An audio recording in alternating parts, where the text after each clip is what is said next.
Good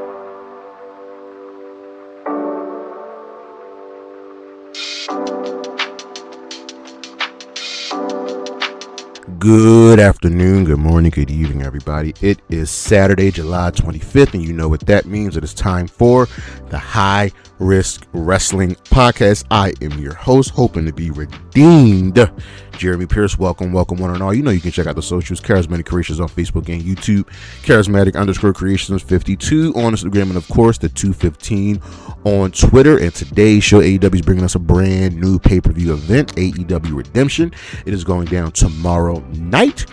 You know how we do with these shows. We're going to go over the card, make our previews, preview the show, preview each match, make our predictions, and see how it goes. AEW's on an amazing streak when it comes to pay-per-view events, so let's see what happens. But for now, you know what's next, so just go on and hit my music.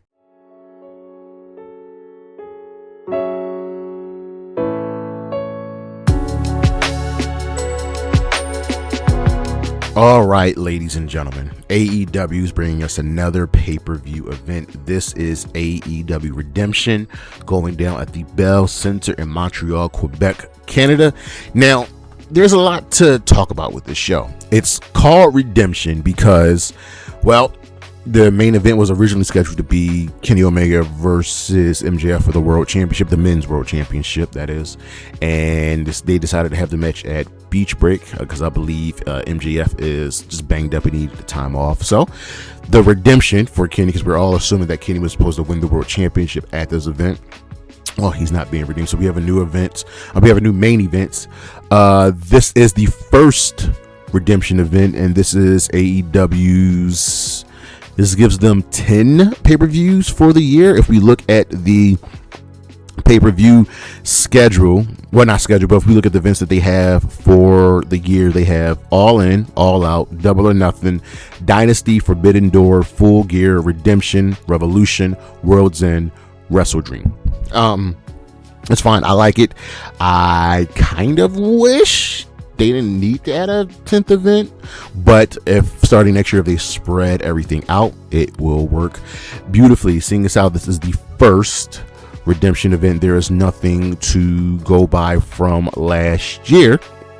But what I will do for you is look at the previous pay-per-view event. How do we end there? Which was Forbidden Door 2026. That went down in San Jose, California at the SAP Center, and the card went as follows. We had 3 matches on the pre-show. Drilla Maloney defeating Daniel Garcia, Baker defeating Sky Blue to qualify for the TBS Championship Survival of the Fittest match, and Divine Dominion defeated Thunder Rosa and Olympia, retaining the Women's Tag Team Championship.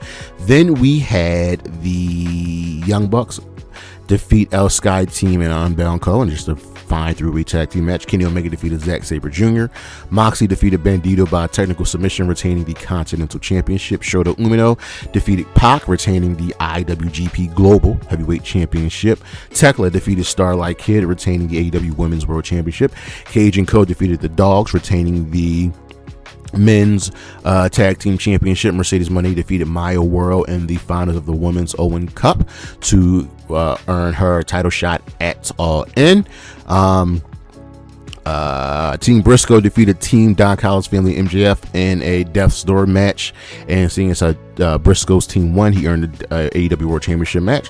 And in the main event, Ospreay defeated Swerve in the Men's Owen Hart final to earn his championship match at All In. So let's go over the redemption card. We currently have 10 matches, ladies and gentlemen, 10 matches scheduled on the main show. We have nothing scheduled for the pre-show. Collision is tonight. I'm assuming there will be more matches added. If they add more matches, because I'm assuming Tony Khan we'll have a quick preview for those later on. But 10 matches on the main show. This is the most they've had on the main show in a very long time. If you look at Forbidden Door, that had 9 matches on the main card, and I feel like Tony added 10 matches because of the thought that a lot of people believe this is just a B pay-per-view. It is a B pay-per-view, but it's an inconsequential pay-per-view and just filler until we get to All In, which is, yes, it is true, but Tony and AEW have a tendency of just giving you really good pay-per-views. The streak since All In of last year has been absolutely ridiculous. So we're going to go over this card. We got 10 matches in the show, starting an hour early at 7 o'clock. I'm hoping it doesn't run till midnight, but I digress. I don't know the order, so I just made an order for myself, just to kind of make things even. So we're going to start with Ciampa and Jericho. Tommaso Ciampa's taking on Chris Jericho. Painmaker Chris Jericho, that is. This is a no holds barred match, and my number one pet peeve in professional wrestling is when stipulations don't make sense. Now, if you know professional wrestling, a no holds barred match is nothing more than a street fight or a no DQ match. In essence, a no holds barred match should be a regular match where you can be disqualified, where you can be counted out, but holds aren't barred. That is it. Holds aren't barred. So I can choke you, I can do whatever, illegal chokes, whatever the case may be. But whatever. We have this. So this feud stems from Jericho made his return, went through a feud with Ricochet, and Ciampa called him out. Ciampa attacked him and said that he wanted the real Chris Jericho. He was tired of everything that Jericho was doing, and he was over it. So they jump each other, they beat each other up, and they have their match at Beach Break. This was was it a no DQ match? I think it was, or was it a regular one-on-one match? It was a regular one-on-one match, right? Ciampa won. Ciampa won that match. Yeah. So I don't know why we're getting this match, but I digress. Ciampa won that match at Beach Break, and he attempted to use a power drill on Jericho after the match security stopped him before he tried to use it before when he fought in the parking lot a couple weeks prior. So the following week, Jericho returned with his Painmaker persona. The Painmaker is when he goes extreme. It's like when Mick Foley would bring out Cactus Jack. That's the best comparison. So he returns with the Painmaker gimmick, his persona, and he challenges Ciampa to a rematch. Ciampa, on the following Collision, raised the stakes and issued a warning to Jericho's longtime friend Paul White. You remember we had Jericho as a tag team, and this concluded with Ciampa accepted the rematch under a no holds barred rules. This match doesn't need to be on this card. We had the match at Beach Break. I don't know why we're getting this. We're getting this match because it's in Canada and Jericho's from Canada. Jericho actually is. Let me see. I think he's from Montreal. He's actually from New York, but he's an American Canadian. So I get it. He's usually sometimes billed from Winnipeg. So we have this match. I don't think the match should be on the card. I've stated that. But it will be a good match. I have a feeling this is going to be that one match that goes too damn long. I just have that. I have that feeling. But it's going to be a good match. Ciampa won the first match, and this pay-per-view is called Redemption. That's telling me that Jericho's going to win this match. You just don't bring back the Painmaker gimmick. You don't bring back like an old gimmick and just lose it. WWE failed that when they had Finn Balor lose a few times with the Demon. So here we are, Jericho, Ciampa. I think, let me see, when's All In is the next major event, and that is going down August 30th. So between now and then we have 1, 2, 3, 4, 5 weeks to build to All In. which is good. That's more than enough time. Will they settle the score at All In? Will there be a special episode? Dynamite, AEW likes to do special episodes. I don't know, but Redemption fits the theme. I'm taking Chris Jericho to win this match. Then we have Mark Davis putting the national championship on the line against Andrade El Idolo. Now, this one is very, very simple, right? Andrade earned this match by defeating Jake Doyle. So, Andrade is a former member of the Don Callis family, and he turned on his team at Forbidden Door because Don Callis kept screwing him out of his world title match. He was giving everybody in his group world title matches except for Andrade, and Andrade earned it. Andrade has been on a roll since returning to AEW. He's been absolutely fantastic. So he left the Don Callis family. He's been back and forth, getting beat up, getting the upper hand on them, and he's been a breath of fresh air. On the opposite end, Mark Davis has also been amazing. He's really earned that national championship. He defeated Jack Perry for the belt, and he had a few visa issues, so he wasn't in the US for maybe a month or so, but he was defending the national championship outside of the company because that's what the national championship is meant for. And here's my thing, right? I could go either way on this match. I could go with Mark Davis retaining, and I'd be perfectly fine with that. I could also go with Andrade winning, and I'd be perfectly fine with that. This is one of my sleeper matches of the show. The real question is, what are we doing going forward, right? Because I think Andrade is definitely going to have a match at All In a one-on-one match, and I think that match is actually going to be against MJF, because he also has MJF's Dynamite Diamond ring. Mark Davis has been a fine champion. Mark Davis has been a serviceable champion. I just don't see him walking away with the championship, because I feel like Andrade is going to end up defending the belt going into All In against MJF. So I'm going to take Andrade to win this match. The Don Callis family is definitely going to get involved, but I think Andrade is going to beat the odds and have a little bit of help from Darby Allin. This is another match that I don't think needs to be on the card. This match this is a match that could easily main event a special episode of Dynamite or Collision, and I think that would have been much more suited for this, and we could have this show be at 8 matches. Then we have the Bang Bang Gang. This will be Jay White and Juice Robinson taking on the 2 members of the Dogs. Why am I drawing a blank on their names? They are David Finlay and Clark Connors. Whew, this will be a double chain match.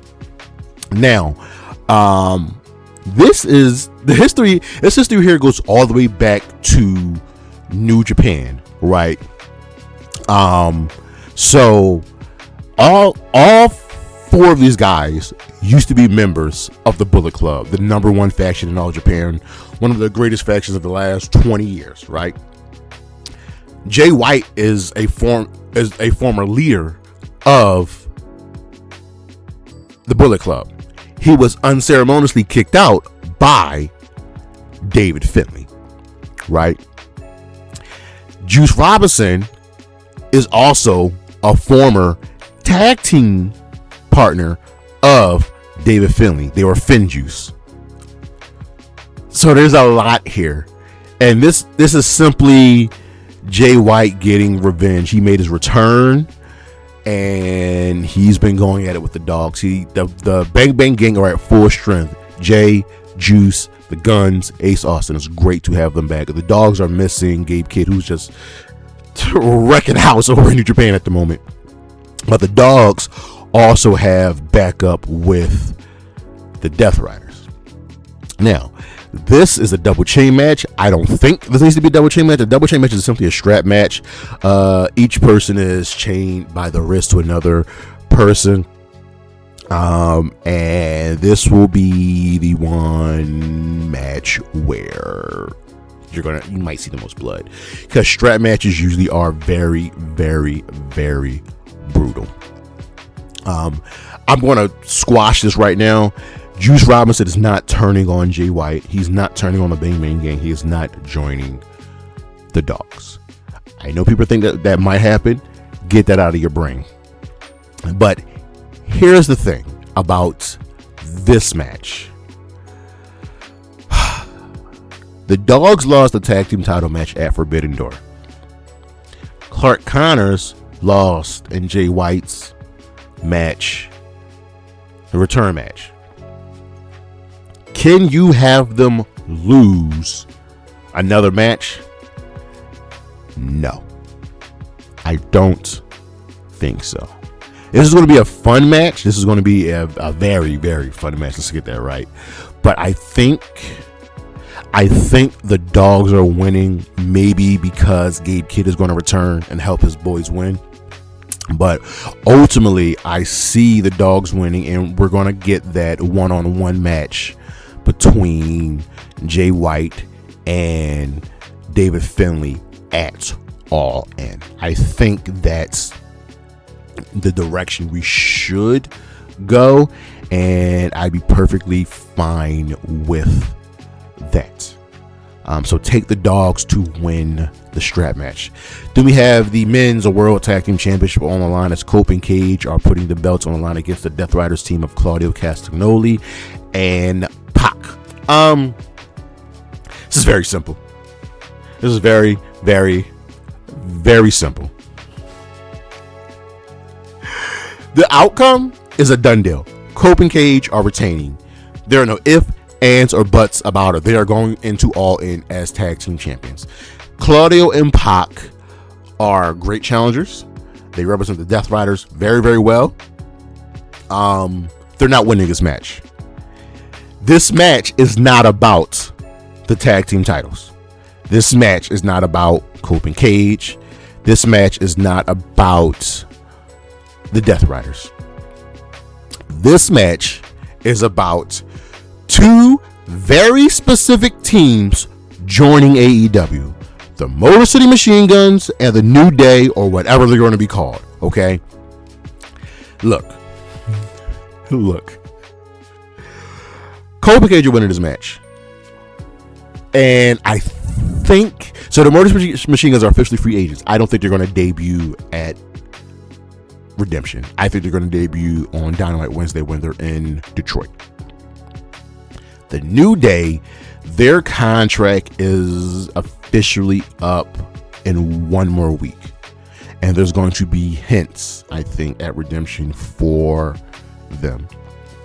This is all building towards a multi-man tag team match somehow, some way at All In, with Cope and Cage, the Young Bucks, the Motor City Machine Guns, and the New Day. You could probably throw in FTR if they want to come back from vacation, which is why I don't think there should be a ladder match. Whatever. So again, the outcome is irrelevant. It's about all of the hints of who's joining the roster. That is all that matters. That is it. That is all that matters. Yeah. Just take Cope and Cage to win this match and retain the championship. Okay. Because it's about to be really, really exciting for tag team wrestling in AEW. Then we have a ladder match. This is a number one contenders match for the International Championship. We have 4 of the 6 competitors already announced: Jack Perry, Beast Mortos, Komander, Speedball, Mike Bailey. There are 2 more competitors. They will be in qualifying matches tonight on Collision. They are, I'm not going to spoil it. I'm not going to spoil it, but they are two great young talents, and one of them is also coming back from visa issues. This I don't know why this match is happening. It's just, I guess it's just to get Speedball on the card, and it's for the International Championship. I don't know why it's for the International Championship when I think it should be for the TNT Championship, and I'm only saying that because they're in Montreal. Speedball's from Montreal. Speedball's winning this match. Now you know what? Now that I think about it, why it's for the International Championship? Because they can have the random match. Speedball and Kyle Fletcher have fought 2 or 3 times already, and those matches have been amazing, and they're regularly match of the year contenders. So as much as I like Perry, I like having Beast Mortos in this match. Komander, who had an amazing match versus Kyle Fletcher recently, and the 2 other dudes that are going to win the qualifying matches are also very viable contenders. This is Speedball's match to lose. I kind of just wish it was for the TNT Championship so he can go into All In to face Kevin Knight. But it's going to be a very, very fun match. Then we have the TBS Championship as Hikaru Shida. The best is Shida, putting her championship with the line against Maya World. Now, I have some feelings about this match for a couple of reasons. I don't want Maya's tag team partner Heian to be left in the dust. I think they really should be focused more as a tag team because that's the tag team division needs it. But Maya World's star is growing. You cannot deny that. Also, Shida just got the championship. She's already had one title defense. I also thought she should have lost to Queen Aminata. I would have put the belt on Aminata. That's just me.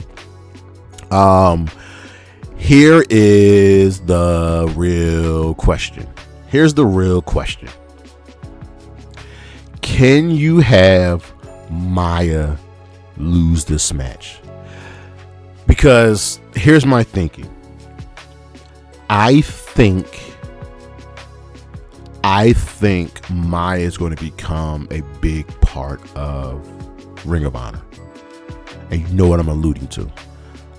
I think Maya is going to be the one to defeat Athena for the Ring of Honor Women's World Championship. And then go into a feud with Billy Starks, and they could become like forever rivals.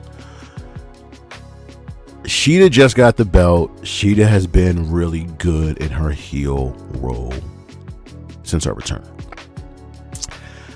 I think Shida's winning this match, and she's been cheating. She's been using underhanded means to win matches recently, and I think that's going to happen. I know it might put a slight damper on Maya's run, but hear me out. But I think there's more coming up for her, which reminds me, I need to go and get my Death Before Dishonor tickets.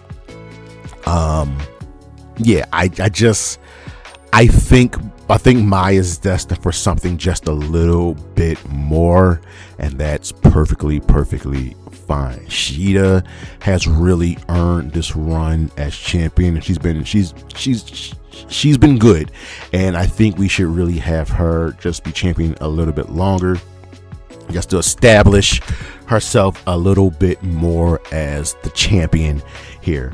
Then we have, what we got next? We have Kyle Fletcher putting the International Championship on the line against Bandito. This might be the match of the evening, ladies and gentlemen. Yeah. Here's the thing. I hate that Bandito keeps losing matches. Now, Last Night Mexico is coming up in like 2 weeks. Is Fletcher going to be defending there? Because I think it's a little inevitable that it's a little bit inevitable that Fletcher is putting the title on the line at All In. I think that's like a done deal. So Fletcher's retaining.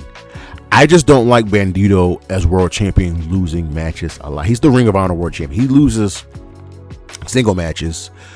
He's like 50-50 in singles matches in AEW because he's a credible opponent, right? And him and Fletcher are going to have a fantastic match. I know why this match is happening. It's to get Fletcher on the card, it's to get Bandito on the card, it's to flesh out the card, make it look good. I just don't like him losing. But you know what? That's okay. Take Cal Fletcher to win this match, right?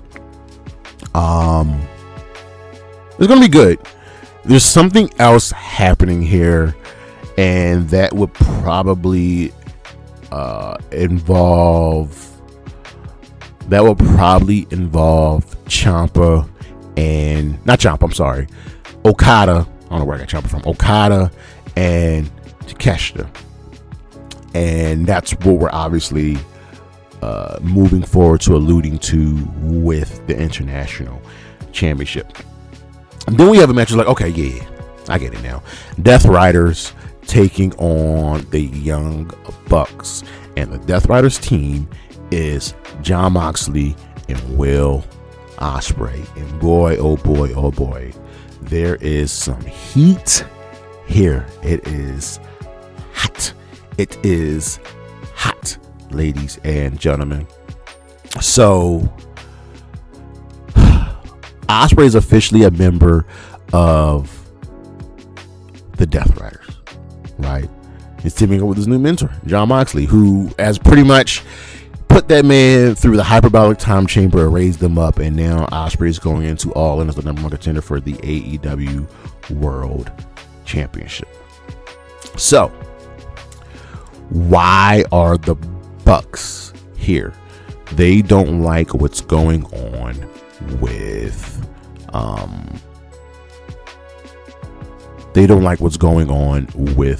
Ospreay, how he's kind of aligned with them. It's so funny.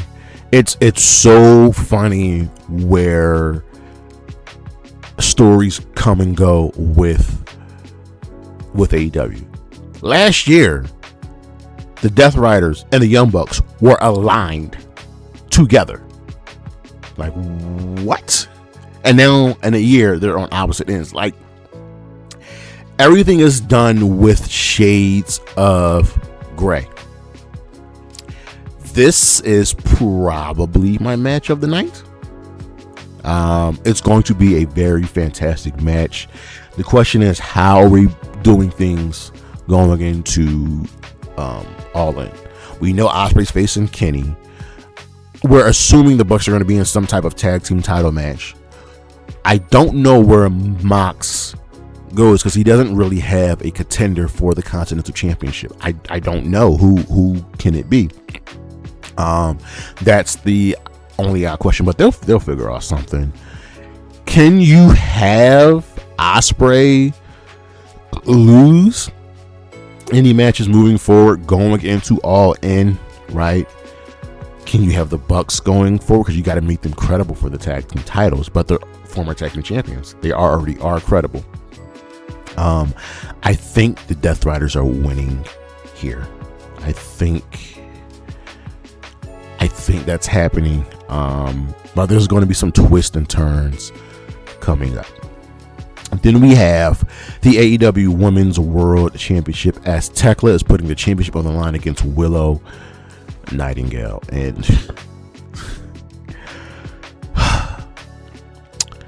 ladies and gentlemen, I have no idea how this match is going to go. I really don't want to pick a winner. Willow won a casino battle royal to earn the championship match, right? Tekla has been amazing as champion. And I feel like she's earned the right to go into All In to put the championship on the line. For those of you that don't know, whoever wins this match is putting the title on the line against Mercedes Moné at All In, as Mercedes won the Owen Hart for the second year in a row. This is such, you can hear it, this is such a tough match to choose from. Y'all know how much I love Willow. Like, there's money in Tekla versus Mercedes. There's also money in Willow versus Mercedes, as they have been like rivals since Mercedes has come to AEW. And they are 1-1 against each other in AEW, but Willow has the advantage, and she has 2 wins on Mercedes. I don't know. Tekla is also the Artist of Stardom champion, which is Stardom's Trios Championship. So, Trios titles match at all. No, I don't know. I'm going to go out on a limb, right? And I'm actually going to pick what AEW rarely does. AEW rarely does disqualification finishes. Rarely. They've probably done less than 10 in their 7-year history. And I think Willow goes on a roll. She's going on a run. She's got the match won. Tekla gets herself disqualified. And instead of Tony Khan resetting the match, we get a triple threat match at All In. And I think that's the way to go. Because I can't pick a winner, and I think it's easier just to go with the triple threat match. So I'm going to take Tekla and Willow DQ. Triple threat match at All In. And last, ladies and gentlemen, the AEW Men's World Championship is on the line as Kenny Omega is putting the title on the line against Kevin Knight. The winner of this match is a foregone conclusion. Kenny Omega is retaining the championship. That is very, very obvious. He's going to All In as champion. The reason we're doing this match is the same reason we did the match last year All Out, with Hangman putting the title on the line against Kyle Fletcher. You have one of your new up-and-coming stars who you very much believe in the main event match to see how they do. Period. Kevin Knight is here because, one, the match was supposed to be Omega versus MJF, but MJF is hurt. We did a title match earlier. Omega is here because Omega was supposed to win the title here. But also, Tony Khan very much sees Kevin Knight as the future of this company, right? And he named Kevin Knight one of his new 4 pillars. It was Kevin, I think Fletcher, Mercedes, and Tekla. Kevin Knight is only here to see if he sinks or swims, and he's already been in multiple main event matches on Dynamite and Collision this year. So how does he do on the grandest stage on a pay-per-view match against one of the GOATs in Kenny Omega? How will he do? It is very irrelevant, the outcome of this match. We know Kenny Omega is winning. I just think this would be a really, really good match. Kevin Knight is going to show everybody that why Tony Khan and the rest of AEW believes in him so much. It's going to be fun. It's going to be really, really good. Kevin Knight will show everybody why he is the Jet. Kenny Omega is going to get his solid title defense. I think Kenny will probably have one more title defense, and I think they'll probably be against. I think he'll end up defending the title at least one more time against Andrade at Grand Slam Mexico. And I think that's where MJF returns, costing Andrade the title match, so we can get Andrade versus MJF at All In. But that's the show, ladies and gentlemen. One more time, let's go over the winners, who I think is going to win. Jericho versus Ciampa, no holds bar. Take Jericho. Andrade versus Mark Davis for the national championship. Take Andrade to become your new champion. Bang Bang versus the Dogs in the double chain match. Take the Dogs to win there. Copeland Cage versus the Death Riders with the men's world tag team titles on the line. Take Copeland Cage to retain. 6-way number one contenders match, ladder match for the international championship. Jack Perry beats Mortos, Komander, Speedball, and 2 other people who will earn the title shots to earn themselves into the ladder match tonight on Collision. Take Speedball to win the ladder match. Sheeta putting the TBS championship on the line against Maya World. Take Sheeta to retain. Kyle Fletcher putting the international championship on the line against Bandito. Take Kyle Fletcher. Death Rider versus the Young Bucks. Take the Death Riders here. Tekla versus Willow for the women's world championship. DQ finish leading to a triple threat match at All In, and Kenny Omega versus Kevin Knight for the AEW Men's World Championship. Take Kenny Omega to retain here. But that is our show, ladies and gentlemen. Thank you for listening. Thank you for watching. Look on the screen. We got coming up. The month is almost over. I got to add a couple things onto the YouTube channel, but you can check out the socials, Charismatic Creations on Facebook and YouTube, Charismatic_Creations 52 on Instagram, and of course the 215 on Twitter. And as always, and Jay, Hazuki, Bailey, Priscilla Kelly, Isla Dawn, Chris Statlander, and Willow Nightingale. Holla at your boy. Peace.